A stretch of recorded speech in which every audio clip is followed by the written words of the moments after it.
The sun doesn't shine every day.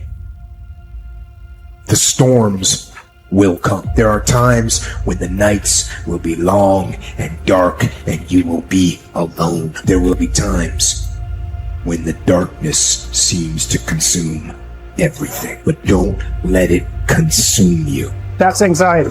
Stop. You're not where you think you are. Your map isn't producing the desired outcome. It's wrong. What should you do? You don't know. Stop.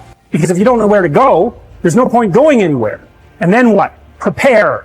That's anxiety. Stop. Prepare. Well, people hate that because, well, for obvious reasons. Prepare. For what? Everything. Very, very demanding psychophysiologically. And that's also something that's really worth knowing. It's like anxiety isn't just a psychological state that's unpleasant. It's like you're revved up and you're burning resources like mad. And you're in a biochemical state such that that's optimized for quick action, but that's toxic if you inhabit it for any length of time. So not knowing what to do, that is not good. And it isn't just that it makes you feel bad. It's you're running your machinery faster than you can replenish it. For some reason, there is this facade that life should be full of happiness and without its suffering, which actually makes us suffer even more.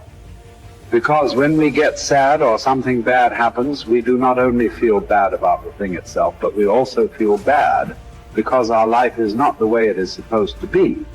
Not realizing suffering and sadness is just a part of life, and they're inevitable. Unless you learn your lesson, it will keep hurting. Not only it will never stop, it will also keep increasing the amount, so you won't get used to it. And it doesn't matter how you get knocked down in life, because that's going to happen. All that matters is that you got to get up.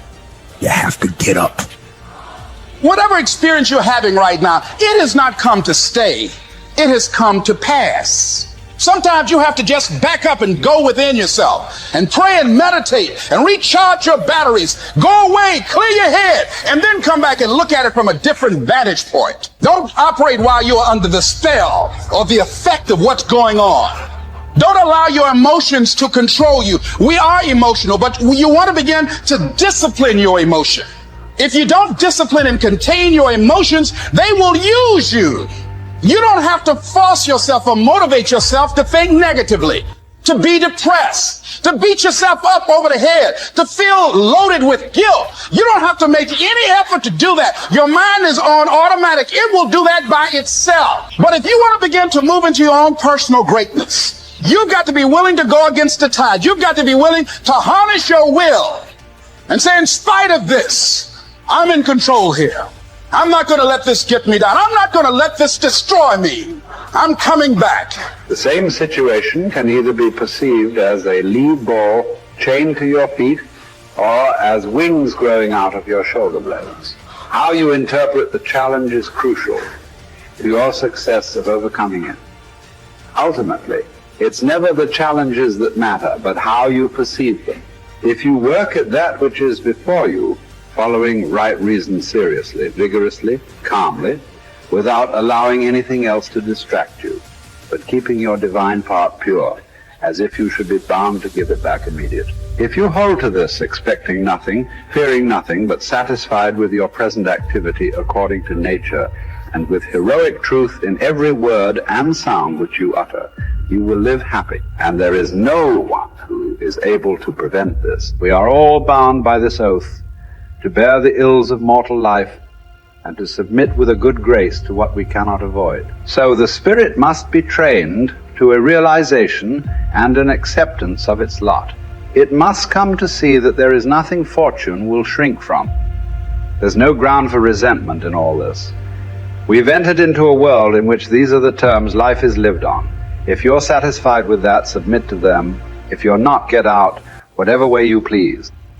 The happy man, therefore, is he who can make a right judgment in all things. He is happy who, in his present circumstances, whatever they may be, is satisfied and on friendly terms with the conditions of his life.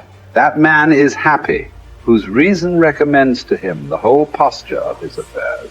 How do you bear the suffering that is at the crux of life without becoming tempted and embittered? That's really, really difficult. Now, someone might point out, go ahead and be bitter, see where that gets you. And if you have any sense, and generally people have at least some, they know that being sick and bitter is worse than just being sick. And that being right, it's worse, but it's very hard temptation to avoid. Sometimes you want to be bitter just out of spite in some sense, because things are so terrible.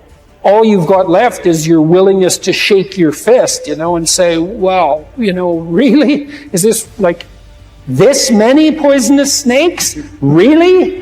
That's like, maybe I could have learned with just 1 or 2, not 100. So, but we're all stuck with that. And I think we're stuck with it at every level of our life in some senses. How do we maintain a high order moral orientation in spite of suffering and malevolence? Do you think that the man has any thought of mending his ways who counts over his vices as if they were virtues? Therefore, as far as possible, prove yourself guilty, hunt up charges against yourself, play the part first of accuser, then of judge, last of intercessor. At times be harsh with yourself. Set yourself free for your own sake. Gather and save your time, which till lately has been forced from you or filched away, or has merely slipped from your hands. Make yourself believe the truth of my word. That certain moments are torn from us, that some are gently removed, and that others glide beyond our reach.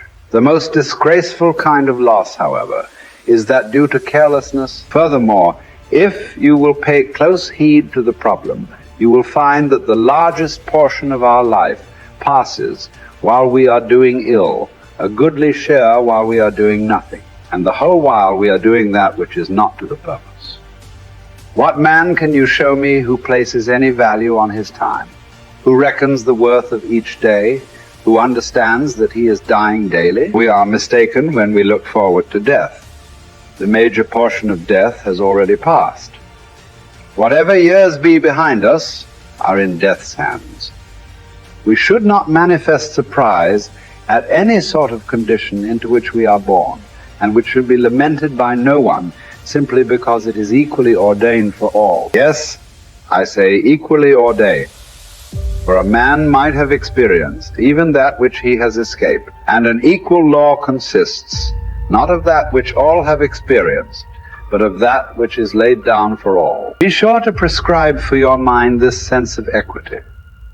We should pay without complaint the tax of our mortality. If you're looking for certainty, the reality of suffering is certain. I mean, what do you accept as evidence above all else? That's a good question. That's a hard question. But I would say pain is up there. It's very difficult not to believe in the reality of your own pain. It's somewhat easier not to believe in the reality of other people's pain. That's not so easy either, but it's your pain seems to be undeniably real. And so it does beg a question, which is, if pain is undeniably real, is that which overcomes pain even more real? And I think that's, in some sense, that's the idea that lurks behind the idea of the resurrection.